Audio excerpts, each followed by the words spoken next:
Welcome back to my YouTube channel. And for today's video, sa nakikita nyo naman sa title, kung ano yung nagawa ko ngayong makeup look. And ito nga yung result.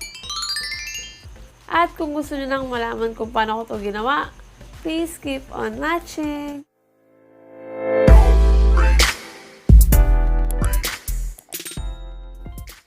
First step is, gagamit ako ng foundation. Gagamitin ko itong Maybelline Fit Me Foundation. Paghahalo ko itong dalawang shade na to, itong 112 and 128. Kasi ito masyado maputi sa akin, ito masyado naman maitim sa akin. Kaya paghahaluin ko na lang silang dalawa. Kasi i-blend ko lang siya gamit itong brush ng maangge. Ayan.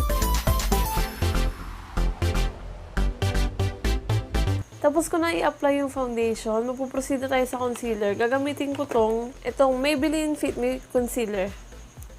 In the shade 10 Light.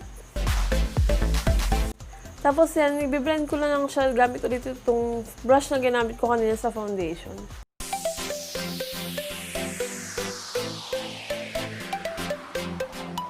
Then after na concealer, isiset ko lang ng powder yung face ko. Gagamitin ko itong Nichido. Ito yung translucent nila. Itong yung the shade Creamy Glow. Yan, paubos na nga siya. Yan, oh.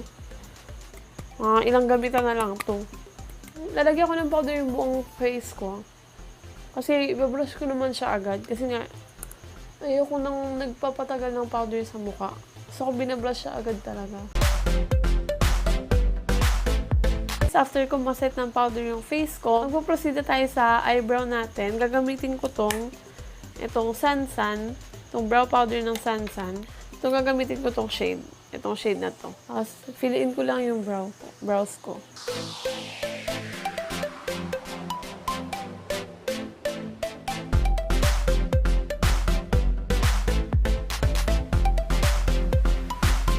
So, yun guys. Tapos ko na yung eyebrow ko. Magpo-proceed na ako sa eyeshadow. Gagamitin ko itong Perfect eyeshadow palette. Itong sa Beauty Glaze.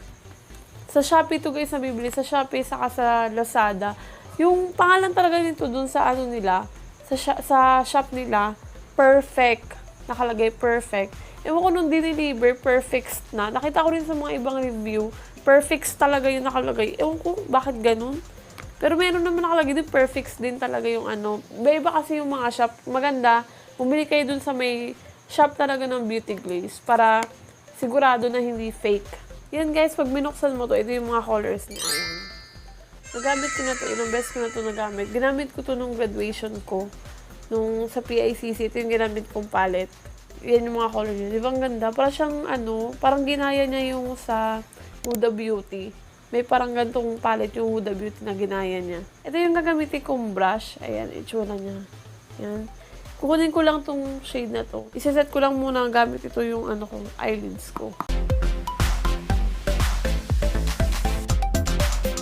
Yan, tapos ko na maset yung eyelids ko. Kukunin ko naman itong shade na to. Itong brush pa din. Kunin ko itong shade na to. Itong peachy. Ayan. Kunin ko lang yan. Tapos tap ko lang yung excess. Tapos lalagay ko dito sa buong eyelids ko. Yan, itataas ko nga pala siya kasi nga, diba, hooded eye ako. Kaya medyo itataas ko siya. Ito yung eyelids ko. Mas itataas ko pa siya. Dito ko siya hanggang dito. Para makita yung kulay ng eyeshadow. Kasi pag dumilit akong ganyan, pag dito ko lang nilagay, hindi na makikita. Kaya itataas ko siya dito.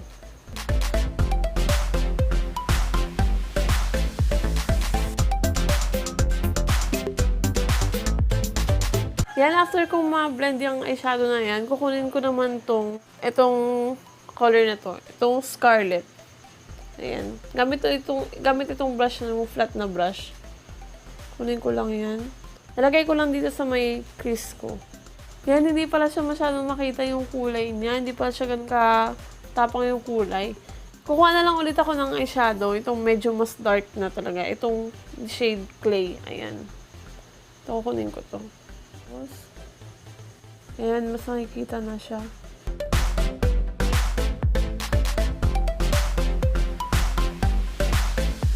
Ayan. Tapos kukunin ko lang yung brush na ginamit natin kanina ito. Tapos, i-brush ko lang dito sa tissue. Para mawala yung mga excess product na kanina. Tapos yan, medyo malinis na. I-blend ko na lang yung edges para well-blended naman siya tignan. So, yan guys, maglalagay na ako ng shimmer. Gagamitin ko itong Focallure na eyeshadow palette. Yung We Care Your Favors. 18 Shades Full Function Palette. Itong sa Focallure. Ito yung mga colors niya. Ayan. Gagamitin ko itong shade na to. Itong Moonlight. Finger na lang yung gagamitin ko pang apply.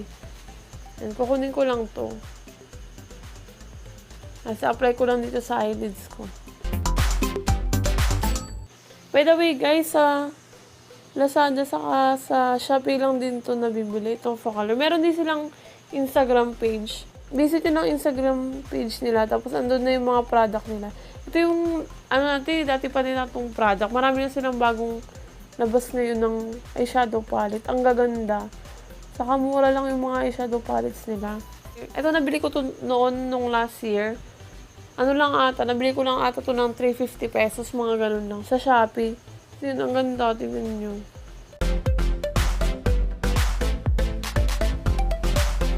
Tapos, dagdag ko lang tong shade na to. Itong Rose Gold. Ayan. Lagay ko lang sa dito sa outer, saka sa inner. Dito sa inner eyelids ko. Saka sa outer eyelids ko.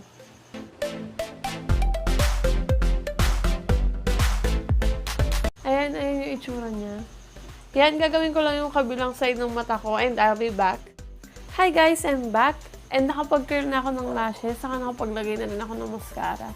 Hindi na ako maglalagay ng false eyelashes kasi okay naman na sa akin yung ganyan. Yan. Okay na sa akin yung ganyang eyelashes lang. Maglalagay na ako ng eyeshadow dito sa ilalim ng mata ko. Gagamitin ko lang itong brush na to. Itong flat. Flat yung baba, tapos fluffy yung dulo. Kukunin ko lang tong shade na to. Yung kaninang ginamit natin, itong clay. Lagay ko lang dito sa lahan ng mata ko. Hanggang dito lang. Hanggang kalahati lang. Hindi ko isasagad.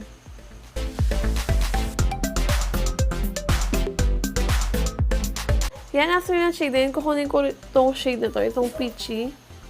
Gamit natin transition kanina. Tapos, i-blend ko lang dun sa nilagay natin kanina. Clay na shade.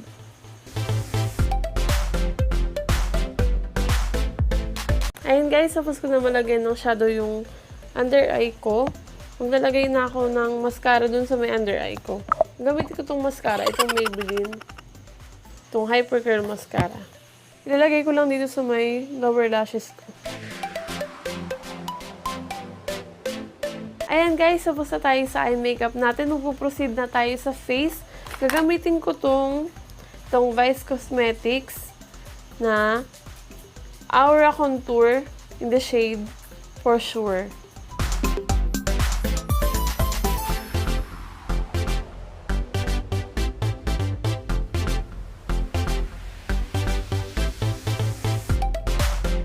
Yan guys, after ko mag-bronzer, mag-blush na ako. Gagamitin ko itong Showil na blush palette. Ito kung sa number 2. Yan, palette number 2. Pagsasama ko lang itong dalawang to. Ito.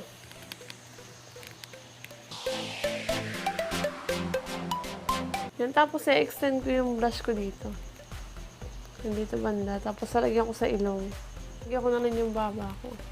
Yan guys, after ko mag-blush, maglalagay na ako ng highlighter. Ito yung gagamitin kong highlighter, yung Careline Diamond Dream Highlighter in the shade Glaze Glory. Ito yung kulay niya. Medyo pink siya. Yan. Pagka light pink siya. Gagamitin ko lang itong brush ni Mamaan. Itong highlighter brush ni Mamaan. Yan guys, malapit na ako matapos. Last step na ako. Magdi-lipstick na lang ako. Itong gagamitin kong lipstick, yung Maybelline The Powder Matte in the shade Toasted Brown. Medyo pudpud na to kasi lagi ko talaga itong ginagamit yung itsura niya. Diba? Papudpud na, paubos na siya, besh.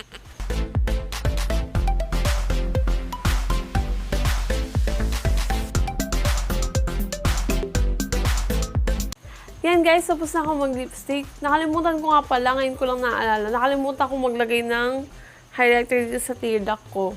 Kaya maglalagay ako ngayon. Nakaraang video ko, nakalimutan ko din yun. Pero okay lang naman kasi hindi naman masyadong halata. Pero ngayon, naalala ko na siya ngayon. Kaya maglalagay na ako. Nagamitin ko itong ginamit kong highlighter. Ito yung panglalagay ko rin sa tear duct ko. Gamit na lang ako ito, yung finger ko. Tapos nalagay ko sa tear duct ko.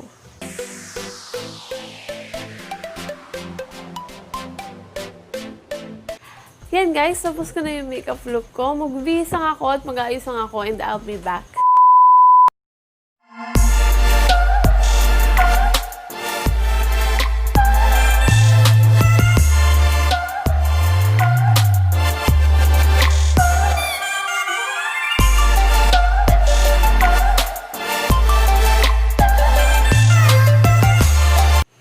Yan guys, this is our finished look. Hope you enjoyed this video. Please like, share, and subscribe. And hit the notification bell down below para ma-update kayo sa mga susunod ko pang videos. Thank you all for watching. Bye!